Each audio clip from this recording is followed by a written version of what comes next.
for me, what I do, my dear, is to undress the lie. Is to undress the lie. I'm going to tell you an algorithm. Okay. The truth and the lie went for swimming. Now, when they reached the swimming place, it was an ocean. It was big. So they had gone to swim. They were at the beach. So at the beach, they decided, if we go to swim, let's go deep that side. And after, go deep into the water. We'll dive deep and see who comes out first. Who comes out last is the winner. That is a suggestion from the lie. So when they went to swim, they entered the water, they went deep, and they went diving deep into the water. Right. So the light came out quick. When they dived in, the light just came out, went to the shores, put on the truth's clothes, and took off. When the truth came out, he saw the light running. Truth started swimming out of the water. So people who are actually at the road, at the street watching, they said, that looks like truth. Looks like, remember, now, truth gets out of the water, runs. He did not put on the lie's clothes. He actually just ran naked. Then when he was running, people say, oh, now here comes the naked truth. So what I'm doing is to bring the naked truth to people's eyes and to undress the lie. Because that's why we are chasing the lie. Because oh my God, I love that. I love it. Woo! You get the point? I do, yeah. So it's time to undress the lie. So Ugandans and all people around, they need to start looking at their political leaders. Are they doing anything long-term to help such situations? Or they are looking at a moment to actually grab more onto their political parties and grab onto power and stay in charge? Most people are trying to stay in charge. That's why you see your president is always on TV. Like as if he's a doctor. Is your president too, sir? Is your president? He's your president. For me, God is my president. Those things God is my president. So anyway, basically, there's so much to see. And I think young people need to be thinking more than anything. And they should be looking at the lies, Okay. Read between the lies, because there are many. Stop reading between the lines. Read between the lies. And realize and visualize. Madam, naked truth ya komawa. Naked truth ya goba the lie. Namkwata na muambula. So the naked truth actually undress the lie. And that is what we are trying to do. We need to undress the lie. And before we do that, then people will never see the life of who he is, because most of what is going on is a lie. It's a lie. Yeah. Wow. You're very smart. I need to get some more information from you, honestly. I'm not really smart. I think I'm just curious. When people tell me I'm smart a lot, and I think they're too kind. I understand your perspective, and I appreciate it. I'm not really even saying I'm not smart or something, I'm dumb. But what do you know if you learn every day? Let me just ask you that. What do you know if you learn every day? Every day? Yeah. What do you know if you learn every day? You learn new things. And what does that show you? I mean, you get smarter every single day. So yes, but what does that show you in the end? What? Learning every day? Yes, what does that show you? You learning every day. It shows a lot of things. First of all, I think it shows that you're committed to learn every single day. And you're smart, because if you have enough, brain to take it on to take in all that information. Yeah. I'll tell you one thing. What you know when you learn every day for me is you learn that you don't know. And that is the main thing, because remember, what you've learned today, you did not know it yesterday. True. What you learn tomorrow, you probably did not know it today. So just imagine how dumb you are after knowing that. Yeah. Take care, guys. Be blessed. Yeah. So basically, there's too much. There's too much to know if we actually take in information. We know that we don't know. Because so many of the things I've read, I just didn't know them. You know? So many things I didn't know that I knew them. So I've learned a lot from being curious, and I think that's the main thing. People say curiosity killed the cat. You say curiosity killed the cat. That's the main thing they tell you. But curiosity teaches you so much. When you're curious, you would want to know certain things. Do you know why you read the story of Adam and Eve? It's a story about curiosity. You know, it's a story about curiosity. What people just read about it and don't see it in that nature, but it is. We are curious people, and it shows from the first book in the Bible. I don't agree with the book, but it's okay. I don't agree with some of the lines in that book, but the point is that there's so much to learn within certain things. Right. You know, within certain things, there's a lot to learn, and there's a lot to see. There's a lot to see. If we give it time, and we're never comfortable, and we feel like, you know, every day, let me empower myself to get to learn this. Even if you learn 1-2 things, you don't need to learn too much. You know? But at the same time, besides learning, do shit.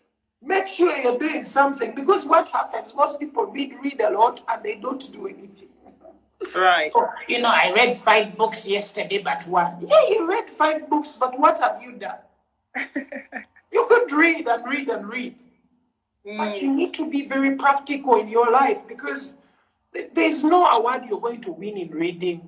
You know, that there's no award, you know, like even if you read a book and finished it. But the main thing is that what have you learned from the book that you can practically use in your real life?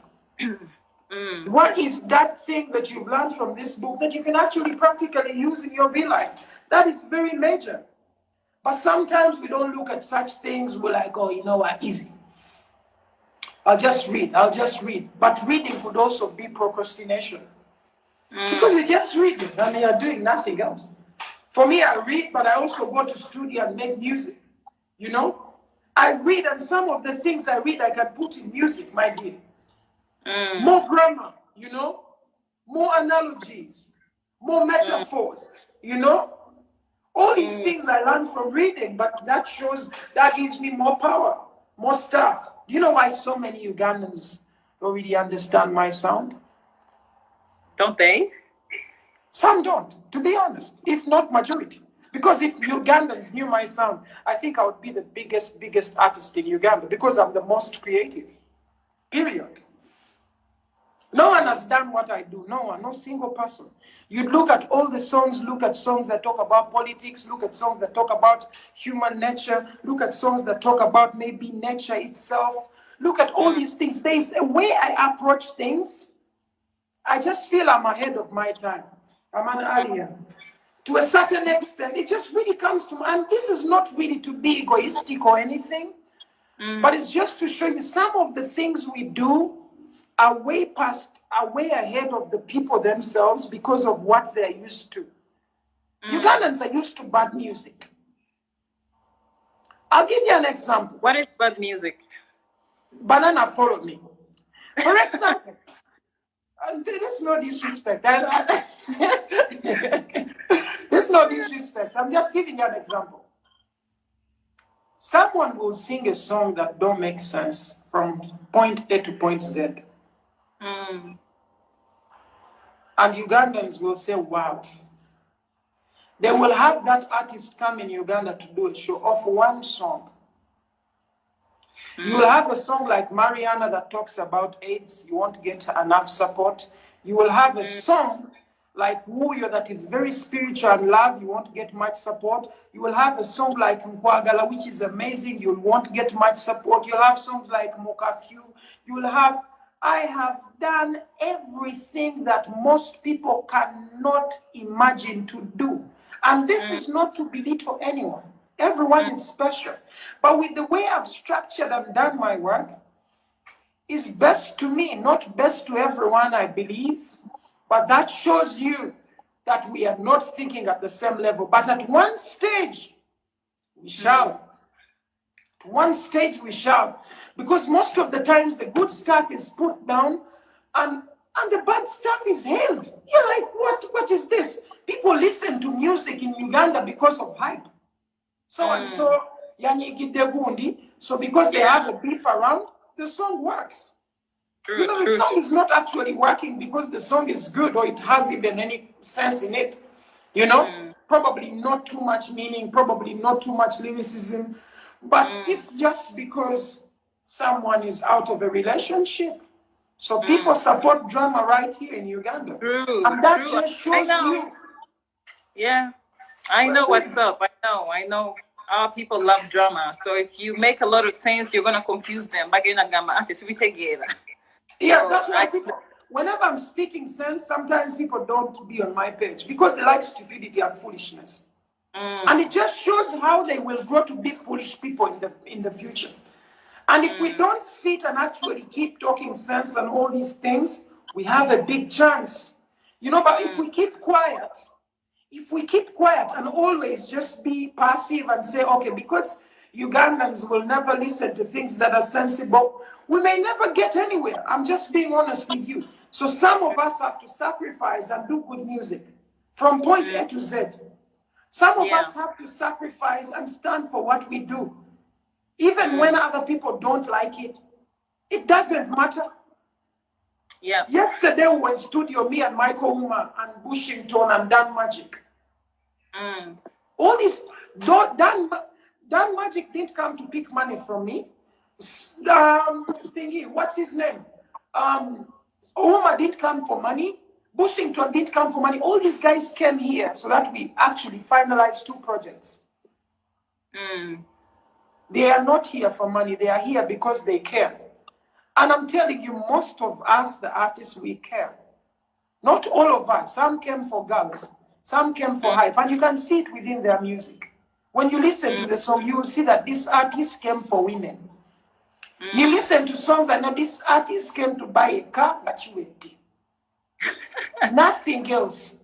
They came to get a little fame and get out. We came to dig deep and actually build a foundation. I came to build a foundation for the young kids who are coming to do music, to respect it, to know that it's a means of something that can actually empower people. Music can be used to do so much, to create a good energy, to evoke a special emotion, to love more, to care more. We don't have bad mind music. We cannot always sing about songs of I'm so bad, I'm so cool, I did this, I did that. How do we learn from that? True. How do we get from that place to even learn anything? We need more edutainment, yeah. So that's why we do the edutainment, and all that kind of vibe, because there's something to learn, and it's so heartbreaking that you go to all these TVs down here in Uganda, and they are talking nonsense, They get you on a TV program and someone is talking crap, talking about someone's car, talking about this, talking about that. I just want to leave because it's not on my level. You were a kid, you were a baby. I need to touch you on your cheeks. I'll tell you, stop this nonsense. Stop it, baby. Like that's how I feel. Like I see so many people work and be on TVs and they don't even think about their profession. Haven't you gone and watched people like the guy at CNN, Larry King? Me, I've watched Larry King since I knew myself. He was on TV. But watching that man is very special. He has a couple of jokes, but he talks a lot of sense. There's a lot to learn, There's a lot to learn. And as we have a lot to learn, these people are bringing education to entertainment. It's not just